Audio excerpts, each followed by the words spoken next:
నమస్తే మోసుకుమరి మొత్తానికైతే పవన్ కళ్యాణ్ గారి దయ వల్ల సుగాలి ప్రీతి కేసు అయితే మాత్రం మరి సిబిఐకి అయితే ప్రభుత్వం అప్పచెప్పేటువంటి ప్రయత్నం అయితే చేసింది, మొత్తానికి ముందుకు వెళ్ళింది. దీన్ని వైసీపీ పార్టీ ఇంకో కోణంలో మాట్లాడేటువంటి ప్రయత్నం చేస్తే బట్ సైలెంట్ అయింది.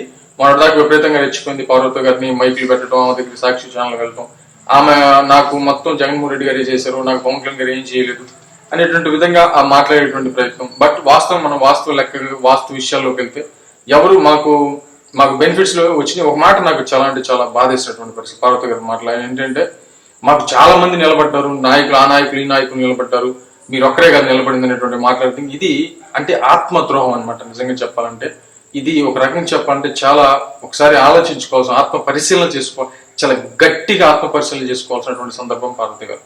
అసలు ఈ ఇష్యూ ఓన్లీ పవన్ కళ్యాణ్ గారు లేకపోతే అసలు ఇంత స్థాయికి వచ్చేది కాదు. ఇంకా రోడ్ల మీద తిరగతానే ఉండేటువంటి పరిస్థితులు ఉండేవి. అంటే మాకు ఎవరు న్యాయం చేస్తారనేటువంటి విధంగా పార్వతి గారు ఎప్పుడైనా కూడా చేసినటువంటి మేలును మర్చిపోతే అది అసలు నిజంగా మంచి విషయం అయితే కాదు అనేటువంటి విషయాన్ని ఒకసారి ఆత్మపరిశీలన చేసుకొని చూసుకోవాలి. ఎంతమంది వచ్చినా కూడా ఏమి చేయలేకపోతే పవన్ కళ్యాణ్ గారు మాత్రమే చేయగలిగారు అనేటువంటి విషయాన్ని మాత్రం ఖచ్చితంగా గుర్తుపెట్టుకోవాలి. బట్ నేను ఇది మిమ్మల్ని ఏదో వేరే కోణంలో మాట్లాడేటువంటి విధానం కాదు. బట్ ఏంటంటే మనకు ఒకరు ఉపయోగం పడ్డప్పుడు, మనల్ని ఒకరు మంచి కోరుకున్నప్పుడు, మనకి ఇంత మేలు చేసినప్పుడు దాన్ని కూడా ఒక బ్లాక్ మెయిల్ రీతిగా లేకపోతే మాకు పలానోళ్ళు చేశారనేటువంటి విధంగా అవతలను అవమానించేటువంటి విధంగా మాట్లాడటం వల్ల మీకు వచ్చేది కానీ ఒరిగేది కానీ నష్టమే తప్ప లాభం కాదనేటువంటి విషయాన్ని మాత్రం ఖచ్చితంగా గుర్తుపెట్టుకోవాలనేది నా అభిప్రాయం. మొత్తానికైతే పవన్ కళ్యాణ్ గారు ఒకసారి మాట్లాడటంతో ప్రభుత్వం దృష్టికి జనసేన ఎప్పుడో తీసుకెళ్ళింది, అంటే అనిత గారి దృష్టికి తీసుకెళ్ళింది, ప్రభుత్వం దృష్టికి తీసుకెళ్ళింది.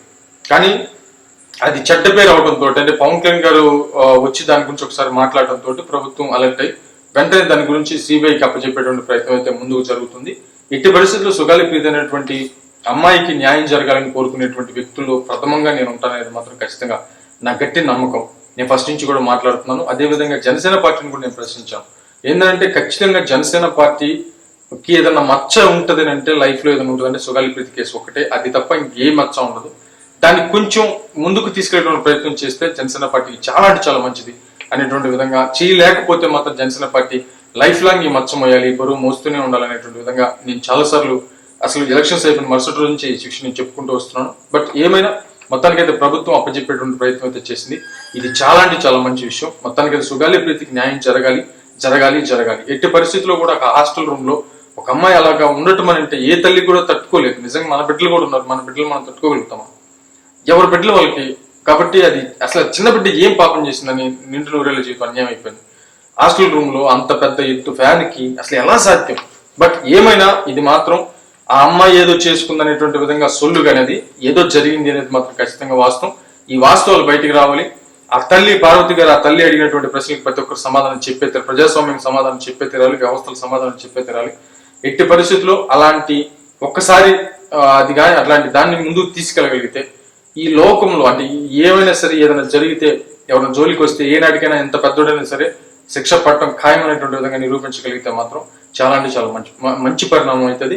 ఏమైనా దీంట్లో మనం గుర్తుపెట్టుకోవాల్సిన విషయం ఏంటంటే, పవన్ కళ్యాణ్ గారు దీనికి నిలబడ్డారు, మళ్ళీ ముందుకు తీసుకెళ్తున్నారు. ఇది మాత్రం ఖచ్చితంగా ప్రతి ఒక్కరు గుర్తుపెట్టుకోవాలి. బట్ మీరు క్రెడిట్ ఇచ్చినా ఇవ్వకపోయినా భగవంతుడి దగ్గర ఎప్పుడో లెక్క అయిపోతుంది. ప్రజల దృష్టిలో అంటే ఇక్కడ ఓటర్లు, రాజకీయానికి ఓటర్లే దేవుళ్ళు కాబట్టి అంటే ప్రేక్షక దేవుళ్ళకి ఎప్పుడో తెలిసిపోయింది. వాళ్ళ మనసులో ఆ విధానాన్ని లెక్కించేసారు ఆల్రెడీ. మరేమో తెచ్చు